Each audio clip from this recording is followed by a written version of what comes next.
Maths news syllabus channel நேயர்கள் அனைவருக்கும் வணக்கம். பிஜி டிஆர்பி மேத்தமெட்டிக்ஸ்க்கும் சரி, காலேஜ் டிஆர்பி மேத்தமெட்டிக்ஸ்க்கும் சரி, ரெண்டு பேருக்குமே கேட்கக்கூடிய டோபாலஜிலேருந்து ஒரு முக்கியமான கொஸ்டின் நம்ம இப்போ பார்க்க போகிறோம். இதுக்கு முன்னாடி ஒரு 100 கொஸ்டின் வீடியோ போட்டுட்டேன். 101வது கொஸ்டின் இப்போ நம்ம பார்க்க போகிறோம். சார், இந்த 101 கொஸ்டினும் பிடிஎஃப் எனக்கு வேணும், டோபாலஜி இது அப்படியே ஜெராக்ஸ் பண்ணி எங்கள் வீட்டுக்கு அனுப்பிடுங்கன்றவங்க இந்த நம்பருக்கு ஒரு மெசேஜ் போடுங்க. உங்களுக்கு நான் ஜெராக்ஸ் பண்ணி புக்கை அனுப்பிச்சி வச்சிடுறேன். சரிங்களா?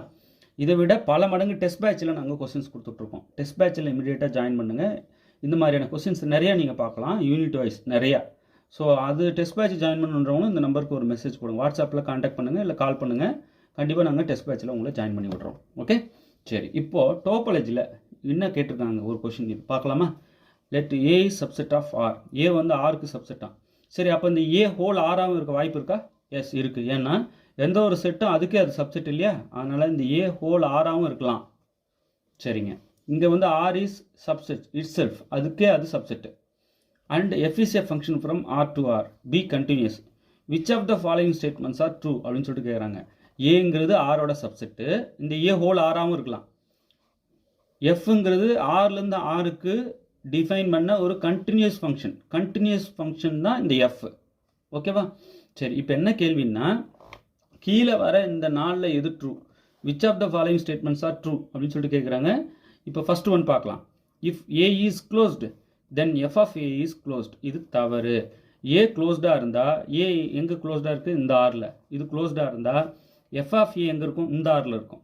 அதுவும் க்ளோஸ்டாக இருக்கணும்னு அவசியம் இல்லை. ஏன்னா இதுக்கு முரணான ஒரு ஃபங்க்ஷன் என்னால் சொல்ல முடியும். பாருங்கள், f is a function from whole R to open interval -π/2, plus π/2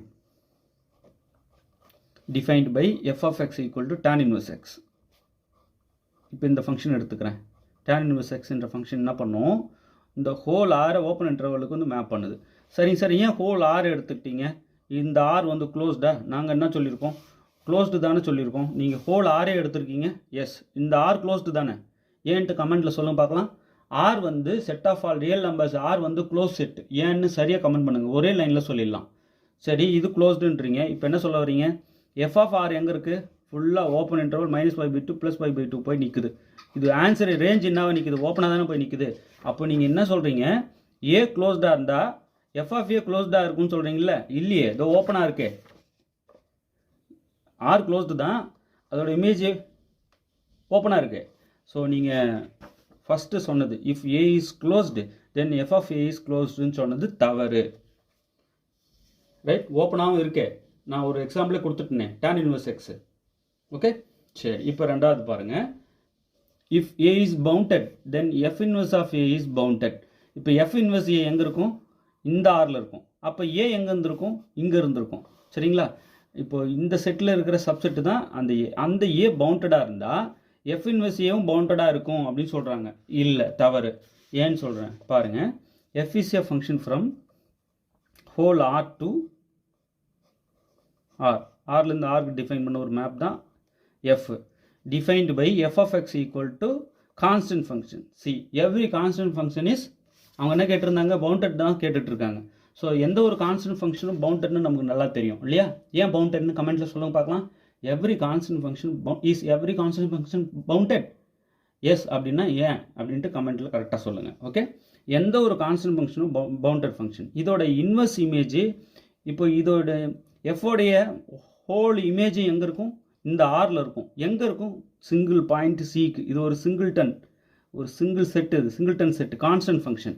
right, அப்போது இதோட இமேஜ் எல்லாம் ஒரு சிங்கிள் பாயிண்ட்டுக்கு போயிட்டு மேப் ஆகுது, சிங்கிற ஒரு சிங்கிள் பாயிண்ட்டுக்கு. அப்படி தான் ஃபங்க்ஷனை டிஃபைன் பண்ணுறாங்க, கான்ஸ்டன்ட் ஃபங்க்ஷனை இல்லையா? இதோட இமேஜ் இருக்கு பாருங்கள், எஃப் இன்வர்ஸ் சி. அது என்னன்னு யாராவது சொல்ல முடியுமா? ஹோல் ஆரே சொல்லலாம். எஃப் இன்வர்ஸ் சி வந்து இந்த ஃபுல் ஆருமே கிடைக்கும் நமக்கு. ஏன்னா இதில் ஆரில் இருக்கிற ஒவ்வொரு எலமெண்ட்டுக்குமே இமேஜ் என்ன தான்? ஒரு சிங்கிள் சி தான். சரிங்களா? ஸோ ஃபுல்லாக இதோட ப்ரீ இமேஜ் பார்க்குறீங்க, இன்வெர்ஸ் பார்க்குறீங்க, பார்த்தீங்கன்னா ஹோல் ஆரே உங்களுக்கு கிடச்சிரும். ஸோ இந்த ஹோல் ஆர் இருக்குல்ல, இது பவுண்டடா? ஆர் க்ளோஸ்டு தான், ஆனால் பவுண்டட் கிடையாது. Is not bounded.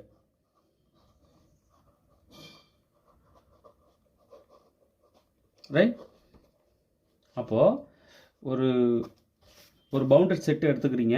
எங்கேருந்து எடுத்துருக்கிறீங்க? இங்கே ரேஞ்சு செட்லேருந்து ஒரு பவுண்டட் செட் எடுக்கிறீங்க. அதோட ப்ரீ இமேஜ் ஹோல் ஆரே கிடைக்குது. அந்த மாதிரி நான் ஒரு எக்ஸாம்பிள் சொல்ல முடியுது. ஆனால் இந்த ஹோல் ஆரே வர மாதிரி எடுத்தேன் நான். இந்த ஆர் வந்து பவுண்டட் கிடையாது, அப்போ இது பவுண்டட் இல்லை. நீங்கள் என்ன சொல்கிறீங்க, எந்த ஒரு பவுண்டட் செட்டோடைய ப்ரீ இமேஜும் பாருங்கள், எந்த ஒரு பவுண்டட் செட்டினுடைய ப்ரீ இமேஜும் பவுண்டட் தான் சொல்கிறீங்க இல்லையா? தவறு. அன்பவுண்டட். பாருங்கள், ஆர் வந்து நாட் பவுண்டட், அன்பவுண்டட். புரியுதுங்களா? அப்போ இந்த ஸ்டேட்மெண்ட்டும் ராங்கு தான். ரைட். சரி, இப்போ இதில் என்ன கேள்வி கேட்டேன்னா, சார் இந்த செட்டில் இருந்து நீங்கள் எடுத்தீங்கல்ல சிங்கிள்டன் சி, ஒரு சிங்கிள்டன் சி, இந்த கான்ஸ்டன்ட் ஃபங்க்ஷன் பவுண்டட். ஏன் பவுண்டட்? நானே சொல்லிட்டேன் கிட்டத்தட்ட ஆன்சரை. என்ன காரணம்னு சொல்லணும். ஏன் வந்து கான்ஸ்டன்ட் ஃபங்க்ஷன் இஸ் பவுண்டட்?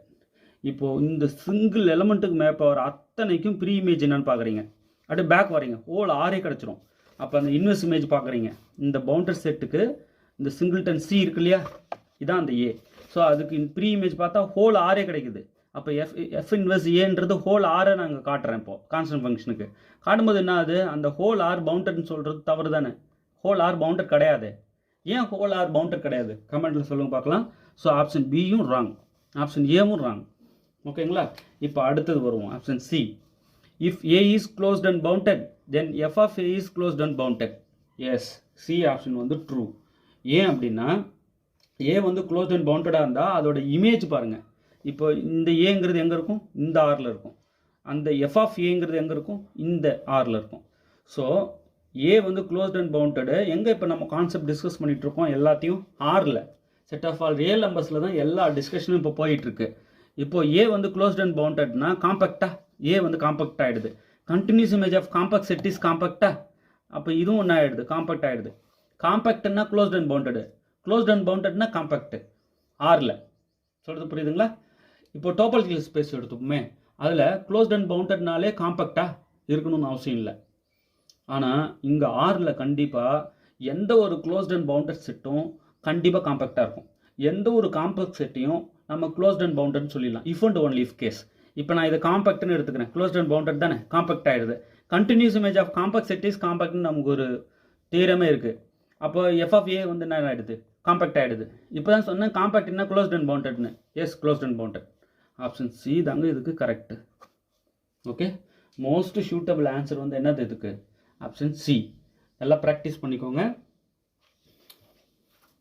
இப்போ ஏ ஸ்டேட்மெண்ட் ட்ரூ இல்லை, ஏன்னா அதுக்கு முரணாக ஒரு எக்ஸாம்பிளே கொடுத்துட்டேன்.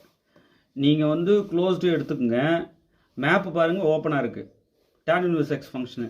இங்கே பாருங்கள், நான் ஒரு பவுண்டட் ஃபங்க்ஷன் எடுத்துக்கிறேன், இந்த எஃப் பவுண்டட் தான், அதோட ப்ரீ இமேஜ் பார்க்குறேன், ஹோல் ஆரே வந்துடுது. கான்ஸ்டன்ட் ஃபங்க்ஷனுடைய அந்த மொத்த ப்ரீ இமேஜையும் கலெக்ட் பண்ணால் ஆரே கிடச்சிடும் நமக்கு இங்கே இல்லையா. இங்கேருந்து மொத்தமும் போயிட்டு இது ஒரு ஆர், இது டொமைனு, இது ரேஞ்சு செட்டு. இப்போ இங்கே இருக்கும் இல்லையா, ஆரில் இருக்கிற எலமெண்ட்ஸ் எல்லாம் எங்கேயோ ஒரு சிங்கிள் சிக்கு போயிட்டு மேப் ஆகுது எல்லாமே. ஸோ இந்த சிக்கு மேப் ஆகிற எல்லா எலமெண்ட்ஸுக்கும் ப்ரீ இமேஜ் பார்க்குறோம், மொத்தமும் ஹோல் ஆரே வந்துடும். அந்த ஆர் இருக்குது பாரு, அது வந்து பவுண்டட் சொல்கிறது தவறு தானே, ஏன்னா ஆர் அன்பவுண்டட் நமக்கு தெரியும். ஸோ பாருங்கள், எஃப் இன்வெர்ஸ் இஸ் அன்பவுண்டட், பவுண்டடாக வரணும் அவசியம் இல்லை. இதோ ஒரு உதாரணம் சொல்லிட்டேன். இது வந்து செகண்ட் ஒன்றுக்கு, இது ஃபஸ்ட்டு ஒன்றுக்கு. தேர்டு ஒன்றுக்கு என்ன சொல்லியிருக்கேன், எந்த ஒரு closed and bounded set in ஆரில் every closed and bounded set is compact, every compact set is closed and bounded, continuous image of compact set is compact. அப்போது காம்பேக்ட்னாலே க்ளோஸ்ட் அண்ட் பவுண்டட். அப்போது நம்ம தைரியமாக சொல்லலாம், ஏ வந்து க்ளோஸ்ட் அண்ட் பவுண்டடாக இருந்தால் இந்த ஆரில் அதோட இமேஜும் எஃப் ஆஃப் ஏ பாருங்கள், அதோட இமேஜ் அதுவும் க்ளோஸ்ட் அண்ட் பவுண்டடாக இருக்கும். ஆப்ஷன் சி தான் மோஸ்ட் சூட்டபிள். ஓகே, ஆப்ஷன் சியை ஷேட் பண்ணிக்கணும். ஆப்ஷன் டி வந்து நன் ஆஃப் தி அபோவ், மேலே இருக்கிற எதுவுமே இல்லை அப்படின்றாங்க. இல்லையே, ஆப்ஷன் சி தான் நன் ஆஃப் தி அபோவ்னு சொன்னது தவறு. ஓகே, நல்லா ப்ராக்டிஸ் பண்ணிக்கங்க. தேர்வில் வெற்றி பெற வாழ்த்துக்கள். தேங்க்யூ.